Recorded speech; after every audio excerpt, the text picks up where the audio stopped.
പ്രവാസ ലോകത്തെ വാർത്തകളും വിശേഷങ്ങളും അതുപോലെ മാറി മാറി വരുന്ന നിയമങ്ങളും നേരത്തെ അറിയാൻ ഈ ചാനൽ സബ്സ്ക്രൈബ് ചെയ്യൂ. അടുത്തുള്ള ബെല്ലൈക്കൺ എനേബിൾ ചെയ്യാൻ മറക്കേണ്ട. ഒമാൻ വാർത്തകളിലേക്ക് സ്വാഗതം. ഇന്ന് 2024 നവംബർ 13 ബുധൻ. പ്രധാന വാർത്തകൾ. മസ്കത്ത് ഗവർണറേറ്റിലെ സീബ് വിലായത്തിൽ താമസ കെട്ടിടത്തിൽ തീപിടുത്തം. തിങ്കളാഴ്ച വൈകിട്ടാണ് തീപിടുത്തമുണ്ടായത്. സംഭവത്തിലെത്തിയ സിവിൽ ഡിഫൻസ് ആംബുലൻസ് അതോറിറ്റി അഗ്നിശമന സേന അതിവേഗം തീ നിയന്ത്രണമാക്കി. 6 പേരാണ് സംഭവ സമയം കെട്ടിടത്തിൽ ഉണ്ടായിരുന്നത്. ഹൈഡ്രോളിക് ക്രെയിൻ ഉപയോഗിച്ച് എല്ലാ താമസക്കാരെയും രക്ഷപ്പെടുത്തിയതായും അപകടത്തിൽ ആർക്കും പരിക്കേറ്റിട്ടില്ലെന്നും സിവിൽ ഡിഫൻസ് അറിയിച്ചു. കെട്ടിടത്തിന്റെ ഒരു ഭാഗത്തു നിന്നുണ്ടായ തീപിടുത്തം താമസക്കാരെ പരിഭ്രാന്തരാക്കി. എന്നാൽ അപകടം റിപ്പോർട്ട് ചെയ്യപ്പെട്ട ഉടൻ സംഭവസ്ഥലത്തെത്തിയ സിവിൽ ഡിഫൻസ് അഗ്നിശമന സേനയുടെ പെട്ടെന്നുള്ള ഇടപെടലും രക്ഷാപ്രവർത്തനങ്ങളും ആളപായവും വലിയ അപകടങ്ങളും ഒഴിവാക്കി. തീപിടുത്ത കാരണം വ്യക്തമല്ല. തീപിടുത്തങ്ങളുടെ എണ്ണം ഉയരുന്ന സാഹചര്യത്തിൽ കാരണങ്ങളും സുരക്ഷാ മാർഗങ്ങളും തുടർച്ചയായി ഓർമ്മപ്പെടുത്തുകയാണ് സിവിൽ ഡിഫൻസ് ആൻഡ് ആംബുലൻസ് വിഭാഗം. പാർപ്പിട തീപിടുത്തങ്ങളിലാണ് പ്രധാനമായും വർധനവുണ്ടായിട്ടുള്ളത്. ഇവിടെ സുരക്ഷ ഉറപ്പാക്കി ജീവനും സ്വത്തിനും സംരക്ഷണം ഉറപ്പുവരുത്തണമെന്ന് അധികൃതർ നിർദ്ദേശിക്കുന്നു. തീപിടുത്തങ്ങൾ ഉണ്ടാകുന്ന ഘട്ടത്തിൽ എല്ലാ വൈദ്യുതി ഗ്യാസ് സ്രോതസ്സുകളും ഉടൻ ഓഫ് ചെയ്യണം. തീ കൂടുതൽ പടരാതിരിക്കാൻ കത്തുന്ന വസ്തുക്കൾ ഉണ്ടെങ്കിൽ അവ നീക്കം ചെയ്യാൻ ശ്രമിക്കുകയും വേണം. വാതിലുകൾ തുറക്കുന്നതിനു മുമ്പ് മറുഭാഗത്ത് തീയില്ലെന്ന് ഉറപ്പുവരുത്തുക. വീട്ടിൽ നിന്ന് എല്ലാ വ്യക്തികളെയും സാധ്യമാകുന്ന വേഗതയിൽ സുരക്ഷിതമായി ഒഴിപ്പിക്കുകയും ചെയ്യുക. ഇന്ത്യൻ എംബസിയിൽ ഓപ്പൺ ഹൗസ് ഈ മാസം 15 വെള്ളിയാഴ്ച നടക്കും. എംബസി ഹാളിൽ ഉച്ചയ്ക്ക് 2:30 ആരംഭിക്കുന്ന ഓപ്പൺ ഹൗസ് വൈകുന്നേരം 4 മണി വരെ തുടരും. അംബാസഡർ അമിത് നാരംഗും മറ്റു ഉദ്യോഗസ്ഥരും സംബന്ധിക്കും. ഒമാനിൽ താമസിക്കുന്ന ഇന്ത്യക്കാർക്ക് പരാതികളും സഹായങ്ങൾ ആവശ്യമുള്ള വിഷയങ്ങളും നേരിട്ട് എംബസി അധികൃതരെ അറിയിക്കാനാകും. മുൻകൂട്ടി അനുമതി നേടാതെയും ഓപ്പൺ ഹൗസിൽ പങ്കെടുക്കാം. നേരിട്ട് പങ്കെടുക്കാൻ സാധിക്കാത്തവർക്ക് 98 28 22 70 എന്ന നമ്പറിൽ മുൻകൂട്ടി രജിസ്റ്റർ ചെയ്യാവുന്നതാണ്. ഇവരെ ഓപ്പൺ ഹൗസ് സമയത്ത് എംബസി ഉദ്യോഗസ്ഥർ ബന്ധപ്പെടുമെന്നും പ്രസ്താവനയിൽ അറിയിച്ചു. യാത്രക്കാർക്ക് വേറിട്ട രീതികളിൽ ദുരിതങ്ങൾ സമ്മാനിക്കുന്നത് തുടർന്ന് എയർ ഇന്ത്യ എക്സ്പ്രസ്.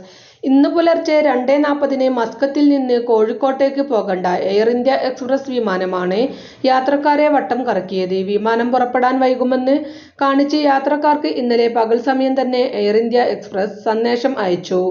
ഇതുപ്രകാരം വീടുകളിൽ നിന്ന് വിമാനത്താവളത്തിലേക്കുള്ള യാത്ര വൈകിപ്പിച്ച് കാത്തിരുന്ന യാത്രക്കാർക്ക് വൈകിട്ടോടെ വീണ്ടും അറിയിപ്പെത്തി. വിമാനം ആദ്യം ഷെഡ്യൂൾ ചെയ്ത സമയത്ത് തന്നെ പുറപ്പെടുമെന്നായിരുന്നു സന്ദേശം. ഇതോടെ വൈകി പുറപ്പെടാനിരുന്ന യാത്രക്കാർ ദുരിതത്തിലായി. യാത്ര വൈകുന്നതിനാൽ ബസ് ടിക്കറ്റ് മാറി എടുത്തവരും മറ്റും കൃത്യസമയത്ത് വിമാനത്താവളത്തിൽ എത്താൻ കഴിയാതെ കുഴങ്ങി.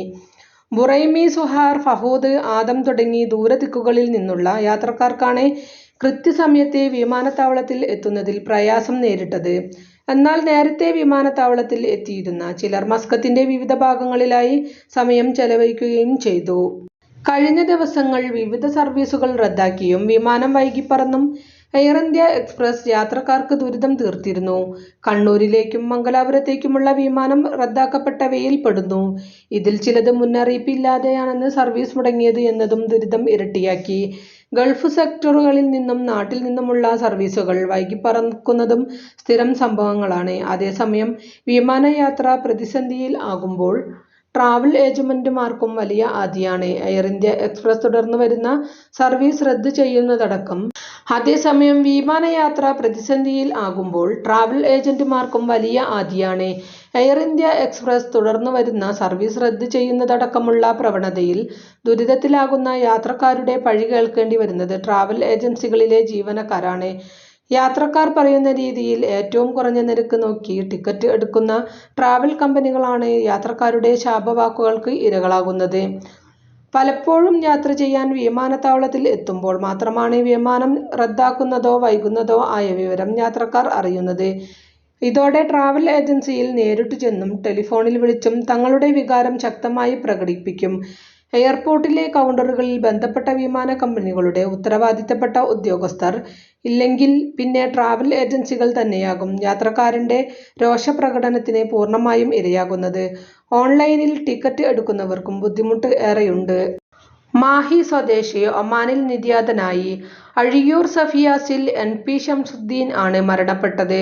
രാവിലെ ജോലിക്ക് പോകാൻ തയ്യാറെടുക്കവേ താമസസ്ഥലത്ത് കുഴഞ്ഞു വീഴുകയായിരുന്നു. കഴിഞ്ഞ 3 പതിറ്റാണ്ടുകളിലേറെയായി ഒമാനിൽ പ്രവാസിയായ ഷംസുദ്ദീൻ 30 വർഷക്കാലം സലാലയിലാണ് ജോലി ചെയ്തിരുന്നത്. കഴിഞ്ഞ 2 വർഷം മുമ്പാണ് മസ്കത്തിലെ ബൗഷറിലേക്ക് ജോലി മാറിയത്. അവധി കഴിഞ്ഞ 4 മാസം മുമ്പാണ് മടങ്ങിയെത്തിയത്. ദീർഘകാലം ജീവകാരുണ്യ സംഘടനയായ തലശ്ശേരി അസോസിയേഷന്റെ പ്രസിഡന്റായിരുന്നു. ഭാര്യ സഫിയത്ത്, മക്കൾ ഷിഫ, ഷദ, സഹറ, മരുമകൻ സഹൽ. സ്വകാര്യ ആശുപത്രിയിൽ സൂക്ഷിച്ചിരിക്കുന്ന മൃതദേഹം തുടർ നടപടികൾ പൂർത്തിയാക്കി നാട്ടിലേക്ക് കൊണ്ടുപോകുമെന്നാണ് ബന്ധപ്പെട്ടവർ അറിയിക്കുന്നത്. ഒമാനിൽ സ്കൂളുകളുടെ നിലവാരം വിലയിരുത്തുന്നതിന് ദേശീയ സംവിധാനം വരുന്നു. ഡിസംബർ 2 മസ്കത്തിൽ നടക്കുന്ന ചടങ്ങിൽ സാംസ്കാരിക, കായിക, യുവജന മന്ത്രി Sayyid Theyazin bin Haitham bin Tariq launching നിർവഹിക്കുമെന്നും Oman authority for academic accreditation and quality assurance of education CEO doctor ചൗഖ അൽ ഷുഖൈലി വാർത്താസമ്മേളനത്തിൽ അറിയിച്ചു. രാജ്യത്തെ സ്കൂളുകളിൽ പഠന, പാഠ്യേതര വിഷയങ്ങളിൽ മാനദണ്ഡങ്ങൾ പാലിക്കുന്നുവെന്നും ഗുണനിലവാരം ഉറപ്പുവരുത്തുമെന്നും ഇതുവഴി അറിയാനാകും. കുറഞ്ഞ പ്രകടന നിരക്ക് കണ്ടെത്തുന്ന സ്കൂളുകളുടെ മൂല്യനിർണ്ണയ ഫലങ്ങൾ മനസ്സിലാക്കി അവരുടെ റേറ്റിംഗ് മെച്ചപ്പെടുത്തുന്നതിനും പിന്തുണ നൽകും. സർക്കാർ, സ്വകാര്യ സ്കൂളുകളിലെല്ലാം ദേശീയ സംവിധാനം ബാധകമാകും. വിദ്യാഭ്യാസ, തൊഴിൽ മേഖലയിലെ മാറ്റങ്ങളെ കൂടി അടിസ്ഥാനപ്പെടുത്തി പ്രവർത്തിക്കുകയാണ് ഇതുവഴി ലക്ഷ്യമിടുന്നതെന്നും ഡോക്ടർ ചൗഖ അൽ ഷുഖൈലി പറഞ്ഞു. മലയാളം മിഷൻ ഒമാൻ ഏർപ്പെടുത്തിയ പ്രവാസി ഭാഷാ പുരസ്കാരത്തിന് P. മണികണ്ഠൻ എഴുതിയ എസ്കേപ്പ് ടവർ എന്ന നോവൽ തിരഞ്ഞെടുക്കപ്പെട്ടു. കഴിഞ്ഞ 1 വർഷക്കാലയളവിൽ പ്രസിദ്ധീകരിക്കപ്പെടുന്ന GCC രാജ്യങ്ങളിൽ നിന്നുള്ള എഴുത്തുകാരുടെ കൃതികളിൽ നിന്നും തിരഞ്ഞെടുക്കപ്പെടുന്ന മികച്ച കൃതിക്കാണ് ഈ പുരസ്കാരം നൽകുന്നത്. ഫലകവും പ്രശസ്തി പത്രവും അടങ്ങുന്ന അവാർഡ് നവംബർ 15 വെള്ളിയാഴ്ച നടക്കുന്ന അക്ഷരം 2024 സാംസ്കാരികോത്സവത്തിൽ വെച്ച് കേരള സംസ്ഥാന ഉന്നത വിദ്യാഭ്യാസ സാമൂഹ്യനീതി മന്ത്രി doctor R. Bindu P. Manikandan സമ്മാനിക്കും. ഒമാന്റെ 54ാം ദേശീയ ദിനാഘോഷത്തിന്റെ ഭാഗമായി വരിക്കാർക്ക് സൗജന്യ ഡാറ്റയുമായി ഒമാൻടെലും ഉരീദുവും. ഒമാൻടെൽ പുതിയ ഹയാക്ക് ന്യൂ ബക്കാത്തി എന്റർപ്രൈസ് ഉപഭോക്താക്കൾക്ക് 54 GB സൗജന്യ സോഷ്യൽ ഡാറ്റയാണ് നൽകുക. WhatsApp, Snapchat, Instagram, X, Facebook എന്നിവയിലാണ് സൗജന്യ ഡാറ്റ ഉപയോഗിക്കാനാവുക. ഒമാൻടെൽ ആപ്പ് വഴിയോ *182# ഡയൽ ചെയ്തോ 3 ദിവസത്തെ ഓഫർ ആസ്വദിക്കാം. പുതിയതും നിലവിലുള്ളതുമായ ഹല ഷാരി ബിസിനസ് ഉപഭോക്താക്കൾക്കാണ് ഉരുദു 54 GB സൗജന്യ സോഷ്യൽ ഡാറ്റ വാഗ്ദാനം ചെയ്തിട്ടുള്ളത്. ഈ പരിമിതികാല ഓഫർ നവംബർ 18 മുതൽ 20 വരെ ഉപയോഗിക്കാം. ഉപഭോക്താക്കൾക്ക് ഉരീദു ആപ്പ് വഴിയോ *555*541# ഡയൽ ചെയ്തതോ അല്ലെങ്കിൽ നവംബർ 20 വരെ ഏതെങ്കിലും ഉരീദ് സ്റ്റോർ സന്ദർശിച്ച് ഓഫർ സബ്സ്ക്രൈബ് ചെയ്യാം. കൂടുതൽ വിവരങ്ങൾക്ക് ഇരു കമ്പനികളുമായും കസ്റ്റമർ കെയറുമായും ബന്ധപ്പെടാം.